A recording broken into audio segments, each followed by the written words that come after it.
Selamat pagi saudara. Karena ini youth service, saya ingin manggil teman-teman aja. Oke? Banyak wajah-wajah baru. Welcome home. Biar kita sama-sama bertumbuh di jemaat ini dan juga bisa terberkati dengan firman yang akan saya bagikan. Pagi hari ini saya mau membagikan satu tema yang saya beri judul Kamu Berharga. Iya, kamu berharga. Kalian semua berharga. Kita semua berharga. Ya. Mari kita buka di Yesaya 43 ayat 4. Saya bacakan ya. Oleh karena engkau berharga di mataku dan mulia, dan aku ini mengasihi engkau, maka aku memberikan manusia ganti sebagai gantimu dan bangsa-bangsa sebagai nyawamu. Wow, sekali lagi saya bacakan, oleh karena engkau berharga di mataku dan mulia, dan aku ini mengasihi engkau, maka aku memberikan manusia sebagai ganti nyawamu, sebagai gantimu dan bangsa-bangsa sebagai ganti nyawamu. Teman-teman, mengapa kita perlu tahu bahwa kita tuh berharga di mata Tuhan? Pertama, karena kita perlu merasa berharga di saat kita dinilai tidak berguna oleh lingkungan kita, oleh dunia, oleh dimanapun kita berada, oleh teman-teman kita mungkin. Saat kita tahu kita berharga di mata Tuhan, maka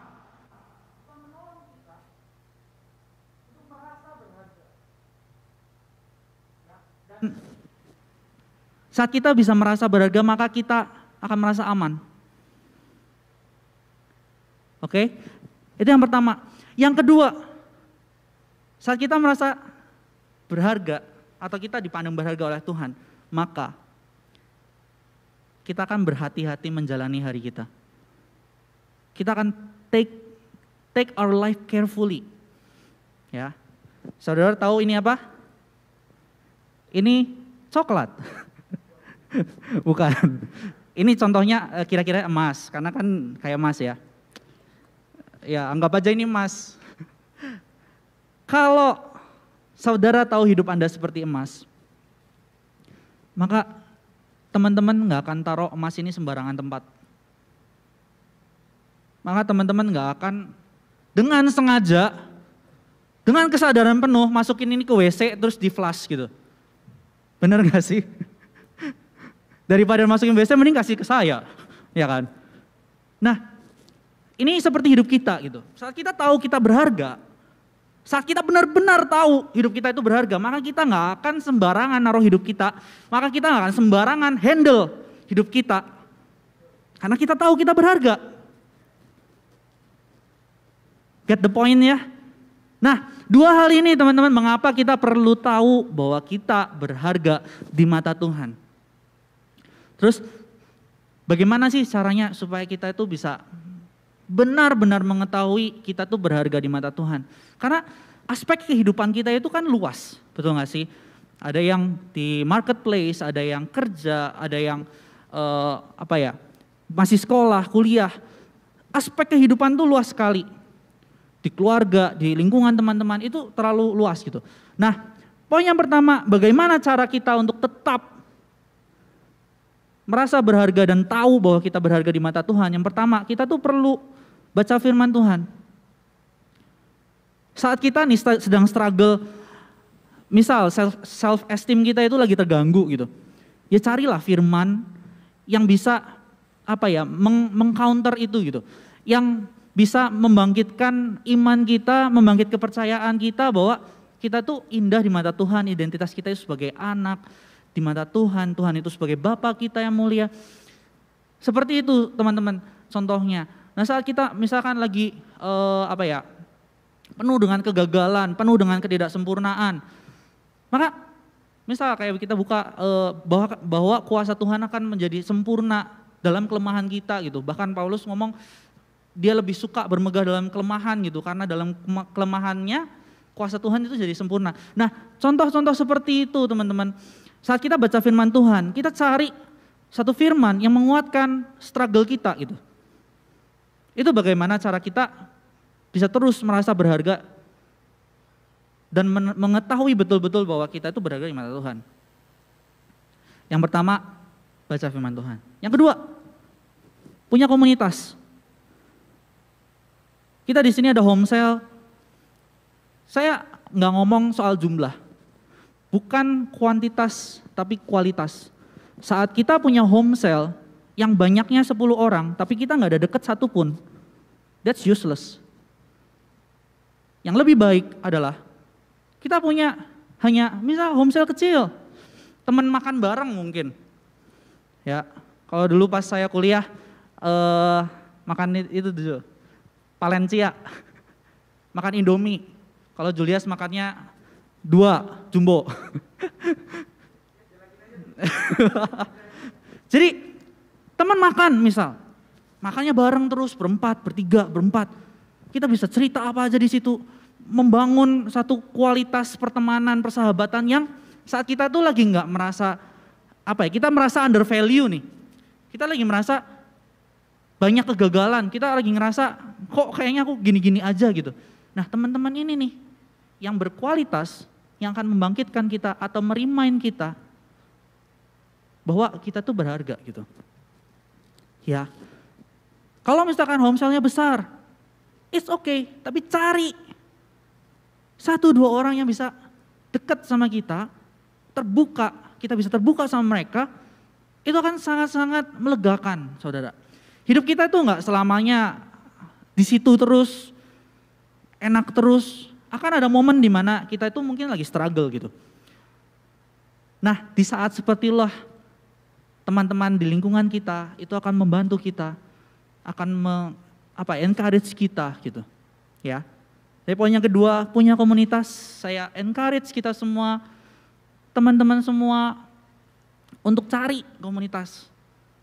Teman-teman main, teman-teman makan, teman belajar mungkin, teman misal di kerjaan, teman-teman kerjaan, it's okay. Selama itu punya kualitas untuk membangkitkan kita semua dan saling membangkitkan. Itu luar biasa banget. Oke, poin yang kedua punya komunitas. Dan yang ketiga, yang terakhir, kita perlu belajar untuk mengekspresikan diri. Ya, ini juga kita bisa pelajari ya dalam satu komunitas atau home cell. Saat kita punya satu tantangan hidup, saat kita punya struggle dalam hidup kita perlu belajar untuk menunjukkan emosi kita. Atau dalam bahasa lainnya emotional intelligence. Kita perlu punya kecerdasan emosional ini. Kenapa? Karena saat kita punya masalah dan secara emosi kita nggak keluarkan itu, maka itu kan jadi masalah dalam intern diri kita. Atau sebaliknya, kita keluarkan, tapi dengan cara yang salah atau ke tempat yang salah. Contoh gini, aduh, aku tuh lagi parah banget nih, nilaiku jelek banget nih sekolah. Contoh, ke teman yang salah. Iya bro, aku juga. Yaudahlah, nggak apa-apa lah. Kalau kita nggak naik kelas bareng gitu kan. Nah, itu yang salah gitu. Mana ada yang nggak naik kelas terus enak gitu, bareng-bareng yang penting ada temen gitu kan. Ya itu juga salah. Nah jadi saat kita punya satu cara untuk mengeluapkan emosi kita di tempat yang benar dengan cara yang benar, maka itu akan menolong kita. Saat orang lain tahu bahwa kita tuh sedang struggle dengan itu, kita punya emosi itu, maka orang lain yang tepat, which is kita lagi konteksnya dalam home cell, orang-orang yang bisa membangkitkan kita, encourage kita, maka mereka bukan untuk malah makin put down kita gitu. Tapi malah mereka bisa stand beside us. Untuk terus berjalan bersama dengan kita, untuk care sama kita. Kadang kita punya satu emosi yang cukup lucu. Aku pengen diperhatiin. Kamu tahu gak sih aku tuh lagi kesulitan gitu. Tapi dia gak cerita. Bagaimana orang lain bisa tahu bahwa dia itu sedang struggle gitu.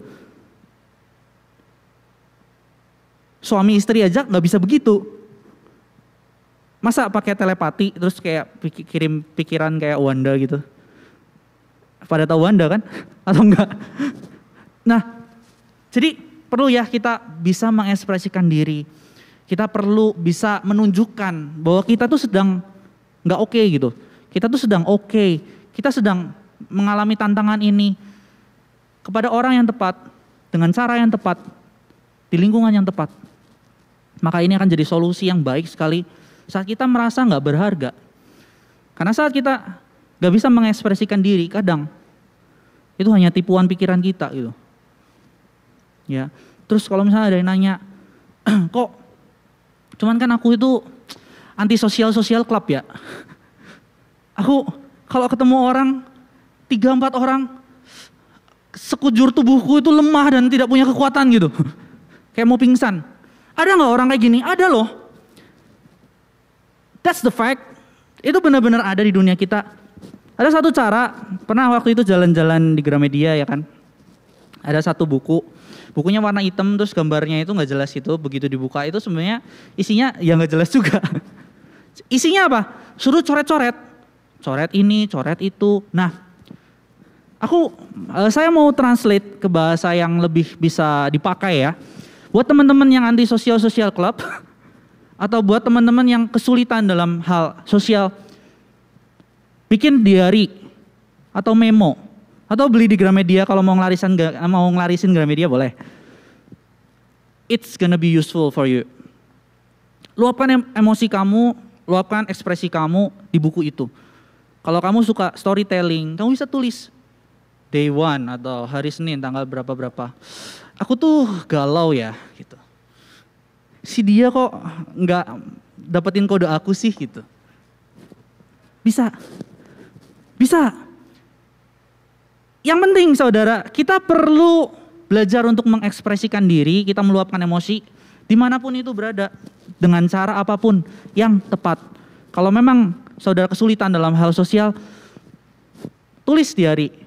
Kalau misalkan bingung cara nulisnya, bisa tanya ke Bang Julius. Dia suka menuliskan puisi-puisi gundah gulana hatinya gitu. Kalau saya terus terang nggak bisa. Jadi bisa belajar ke suhu yang tepat. Oke? Jadi 3 hal ini ya, baca firman, punya komunitas, dan belajar untuk mengekspresikan diri bagaimanapun caranya. Oh, sama satu hal lagi, kalau misalkan Anda termasuk yang sulit dalam melakukan kegiatan sosial atau anti social club gitu ya. Tetap saya encourage kita semua teman-teman untuk at least punya 1 orang yang dekat. Karena orang ini yang bisa terus ada bersama dengan kita gitu.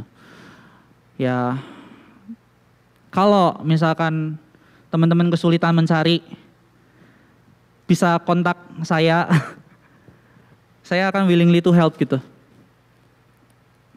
Kami semua di jemaat ini, youth-nya, home cell leader, kita mau berdiri untuk teman-teman semua. Apapun kesulitan teman-teman, it's okay. Cerita aja. Bahkan yang kesulitan secara sosial, it's okay. Kita akan bantu. Bagaimanapun caranya kita akan usahakan gitu. Ya. Amin, teman-teman.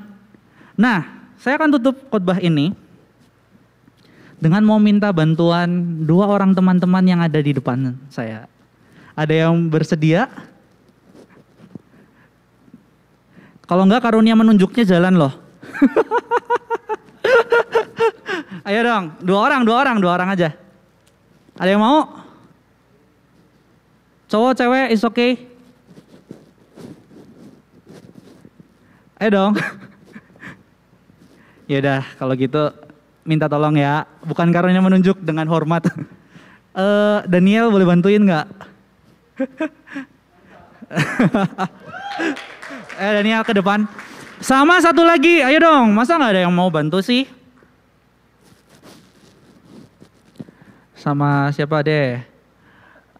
Ini. Nah, nge-scan dulu. Oh, Given. Maaf ya kena scan. Ayo Given, bantuin dong. Ayo Given dong. Ayo Daniel sini dulu. Sini, Daniel sini. Ayo, sebentar ya. Yang kelihatannya, oke. Ini bukan kondisi ideal ya di Given situ. Given ceritanya melambangkan lingkungan atau dunia kita. Pergaulan yang jahat, tapi Given gak jahat ya.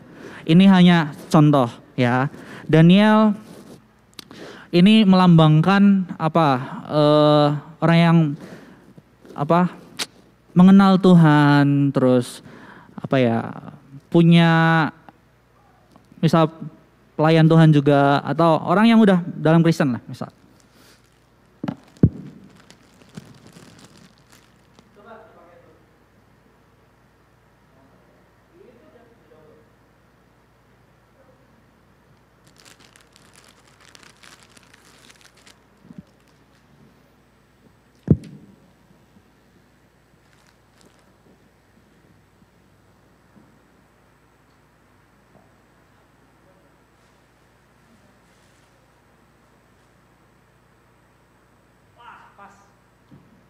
Apa bacaannya saudara?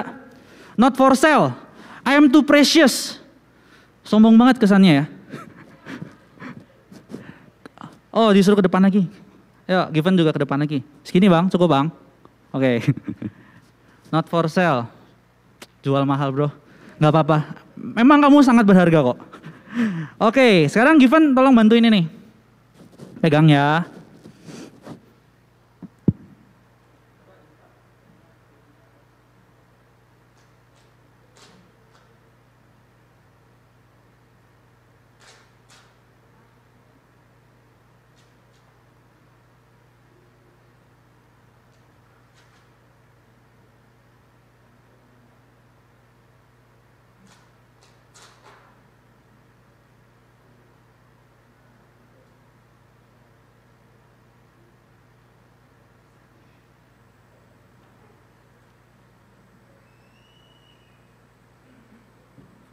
Oke, ceritanya gini. Perhatikan baik-baik ya, teman-teman. Kadang dunia itu seperti ini. Misal, Given ngomong ke Daniel, aduh kerjaan lu tuh gak bener-bener ya. Salah mulu, salah mulu. Lu bisa gak sih kerja? Kalau kayak gini mah, yuk jadi sampah masyarakat bro. Coba cari yang harganya 500. Mana?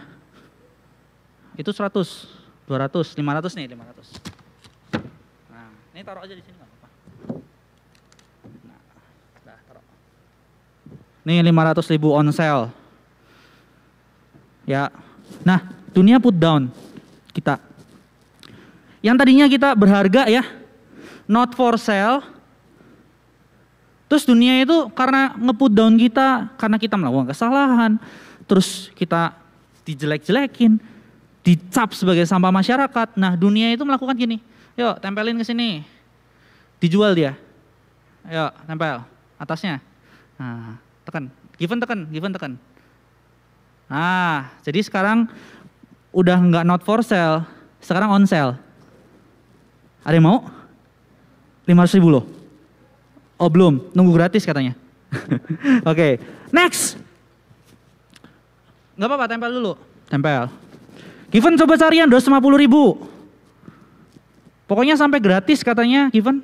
Teman-teman nih maunya gratis. Ya. Nah, contoh lagi. Ah, kamu bego banget sih. Masa gini-gini aja gak bisa? Udah berkali-kali belajar bareng. Masih aja gak ngerti. Udah ah, aku gak mau temenan sama kamu. Tempel lagi. Diskon lagi jadi 250. Nah, masih belum ada yang mau? Belum? Oh belum. Cari yang 100.000 deh. Yang 0 aja, yang 0. Yang gratis biar langsung mau. Ya, 0. Terakhir nih.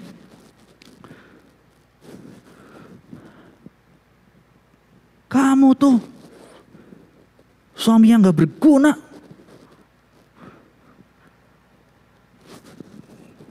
Gak bisa menafkahi istri. Aku nggak bisa shopping. Aku mau cerai aja dari kamu. Yuk, seketika harga diri pria hancur. Ya, on sale gratis. Teman-teman, ini yang dunia lakukan. Dunia cap kepada kita bahwa kita itu useless gitu. Kita itu sampah masyarakat, gagal, dan jelek lah. Ada satu hal yang bisa dilakukan. Saat Daniel tahu, saat kita tahu bahwa kita itu berharga di mata Tuhan. Coba Given ulangi lagi ya, dari 500. Yo, tempelin ke sini. Saat dunia melakukan ini, enggak kok, aku berharga di mata Tuhan. Aku bukan sampah masyarakat.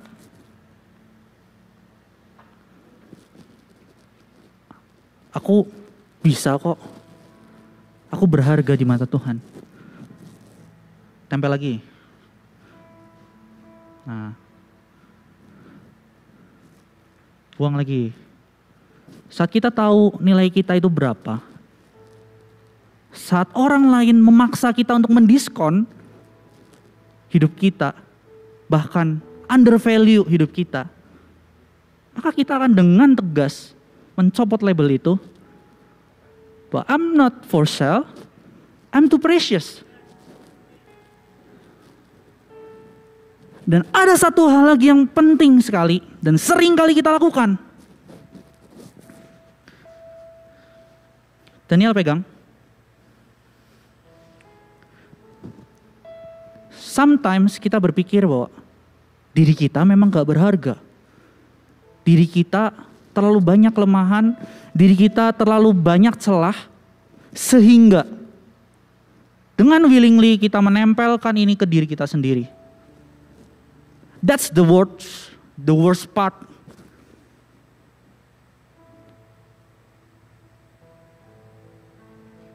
Dan jangan sampai kita melakukan itu. Kita perlu tahu kita berharga.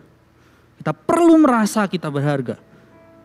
Agar someday, saat kita berada dalam lembah kekelaman, kita sedang struggle, kita nggak dengan willingly menempelkan diri kita bahwa kita tuh gagal gitu. Kita itu produk gagal, kita produk reject, BS-BSan yang nggak layak untuk dijual, nggak layak untuk menerima semua kebaikan di dunia ini. Sudah, terima kasih. Given juga dapat kaos ya. Ini boleh kalian bawa. Ini bungkusnya. Ya, makasih ya. Boleh turun. Oke, saya undang tim musik untuk maju ke depan. Saudara boleh bangkit berdiri. Saya mau tutup khotbah saya. Apapun yang dunia katakan kepada saudara tentang saudara, itu bukan standar. Apapun yang teman-teman dengar mengenai diri Anda, di lingkungan teman-teman mungkin, guru Anda mungkin, misal manajer atau dosen, jangan biarkan itu menjadi satu hal yang put down diri Anda, diri teman-teman, dan membuat kita merasa bahwa kita tuh udah gak layak gitu. Kita merasa kita tuh gak berharga gitu. Keputusan di tangan kita. Apa kita mau percaya bahwa kegagalan dan pandangan buruk terhadap kita, baik itu dari teman-teman, dari lingkungan kita, ataupun dari dalam diri kita sendiri, akan mempengaruhi seberapa berharga kita. Kita mau dengar yang mana? Yang itu, atau kita mau dengar apa kata Tuhan dari setiap firman yang berbicara dalam hati kita, dari setiap firman yang kita baca dari Alkitab kita tentang diri kita, tentang pandangan Tuhan Allah Bapa kita terhadap diri kita. You are too precious to be wasted. Kamu terlalu berharga untuk dibuang begitu aja, untuk terbuang sia-sia. Jangan pernah saudara, teman-teman semua, berpikir bahwa hidup kita itu nggak guna. Jangan pernah kita berpikir bahwa percuma aku hidup. Aku mati sekarang 10 tahun lagi, 20 tahun lagi, nggak akan ngefek ke dunia ini gitu. No, that's a lie. Itu satu kebohongan besar. Kamu berharga. Kegagalan yang kita alami itu hanya sebagian kecil dari satu lifetime hidup kita. Dan mungkin itu kegagalannya fatal. So what? Tuhan menebus kita saat kita masih berdosa. Tuhan menebus kita saat kita belum mengenal siapa Yesus Kristus. So what? Apakah kesalahan yang kita lakukan itu akan mengeliminate semuanya? No. That's the grace of God. Itu gak kalah powerful, dan itu jauh-jauh lebih powerful dari setiap dosa dan kesalahan kita, baik itu kecil menurut kita ataupun besar menurut kita. Amin. Sekali lagi teman-teman, you are too precious to be wasted. You are too precious to be wasted. Jaga hidup kita semua seperti emas yang berharga. Jangan willingly untuk masukkan emas itu ke WC dan di flush gitu. Jangan dengan willingly merusak hidup kita dan membuang hidup kita. You are too precious. You are too precious.